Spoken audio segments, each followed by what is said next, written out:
트럼프 대통령이 이번 주 수입산 철강에 대해 25%의 관세를 부과하기로 한 이 행정명령에 곧 서명을 합니다. 유럽과 중국 등 이 관련 국가들이 반발하면서 청바지와 농산물에 대해 보복 관세를 언급하자 트럼프 대통령 역시 추가 관세를 예고하면서 무역 전쟁이 격화되고 있습니다. 관련 내용 산업부 박명호 기자와 함께 나눠보도록 하겠습니다.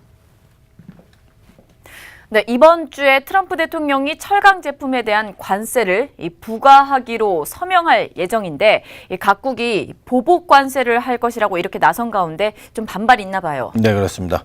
트럼프 대통령은 지난 1일 그 수입산 철강 제품에 대해 25% 그리고 알루미늄에 대해 10%의 관세를 부과한다고 결정을 했습니다. 당초 미국 정부는 철강에 대해서 모든 국가에서 수입하는 철강에 대해서 일률적으로 25%, 또 두 번째로 중국과 한국, 브라질 등 12개 국가에 대해 53%, 마지막으로 이 국가별 철강 수출액을 지난해 최대 63%로 제한하는 방안을 제시했다. 저희가 이렇게 앞서서 보도를 해드렸는데 첫 번째 방안이 이제 결정이 됐는데 이 내용은 결국에는 우방국이든 아니든 모든 국가에 대해 관세를 부과하면서 이렇게 각국이 이제 반발을 하고 나선 상태입니다. 이 트럼프 대통령 특히 지난 2일 트위터에 올린 글이 더 각국을 더 화나게 했는데 거의 모든 나라와의 무역 거래에서 수십억 달러씩의 적자를 보고 있는 국가로서는 무역 전쟁을 하는 것이 좋고 또 이기기도 쉽다고 밝히기도 했습니다. 이것은 트럼프 대통령의 관세 조치에 유럽연합과 중국 등 관련 국가들이 반발하고 나선 상태입니다. 네, 유럽연합에서는 당장 이 보복 관세를 할 것이다 이렇게 나섰는데 트럼프 대통령 역시도 유럽산 자동차에 대해서도 관세를 부과할 것이다 이렇게 맞불을 좀 놨습니다. 네, 그렇습니다. 트럼프 대통령의 철강 관세 부과에 대해 유럽연합은 즉각 또 강하게 반발하고 나섰는데요. 유럽연합은 이 미국의 대표적인 오토바이 있습니다. 이게 할리 데이비슨이라는 그 오토바이가 있는데 또 이 제품에 대해서 또 오렌지와 크랜베리 등 농산물 또 청바지 업체인 리바이스, 버번 위스키 등의 이 보복 관세를 검토하겠다고 밝혔습니다. 이 제품들을 좀 자세히 살펴보면은 이 트럼프 대통령이 지진 이 공화당과 굉장히 관련이 있는데 할리 데이비스는 이 공화당의 하원 의장인 폴 라이언 의원의 지역군이 위스콘신주에서 또 버번 위스키는 상원 의장인 미치 매코넬 의원의 지역군이 켄터키주에서 생산되는 이 대표적인 또 상품입니다. 또 농산물은 이 트럼프 대통령이 지난해 당선이 될 때 굉장히 큰 지지 기반이었던 플로리다 그리고 또 중부 지역에서 이제 주로 생산이 되는데 이런 지역 등의 타격이 예상되고 있는 상황인데요.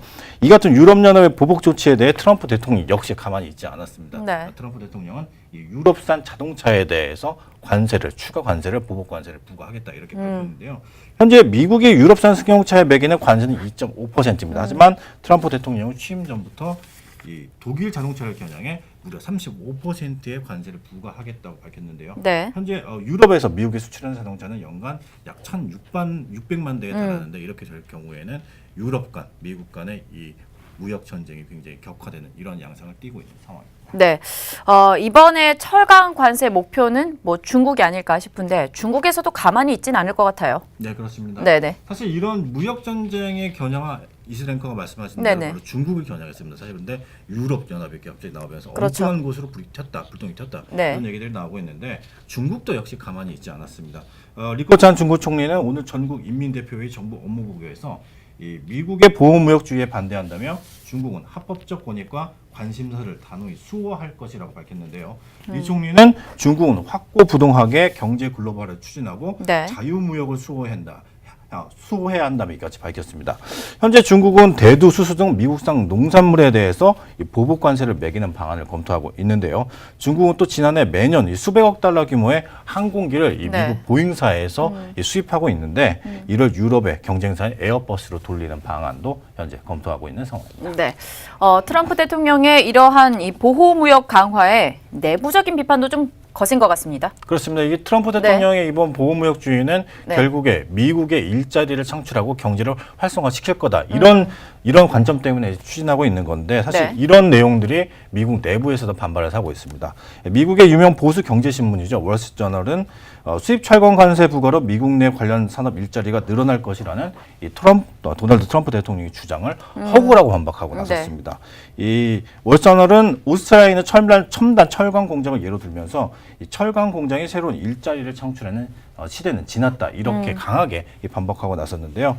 또 내부적으로 이 인물들 트럼프 대통령을 보좌하는 인물들도 네. 이 대통령의 이런 보복 관세를 반박하고 나섰는데 미국 백악관의 게리콘 국가경제위원장은 트럼프 대통령의 관세 조치를 유지한다면 사퇴할 것이라는 입장을 또 밝혔고 네. 마클리 공화당 상원의원도 일자리를 죽이는 정책이 될 것이라고 트럼프 대통령을 비판하고 나섰습니다. 네, 과연 트럼프 대통령이 관세 조치를 유지할지 조금 더 지켜봐야 될 것 같습니다. 지금까지 박명호 기자였습니다.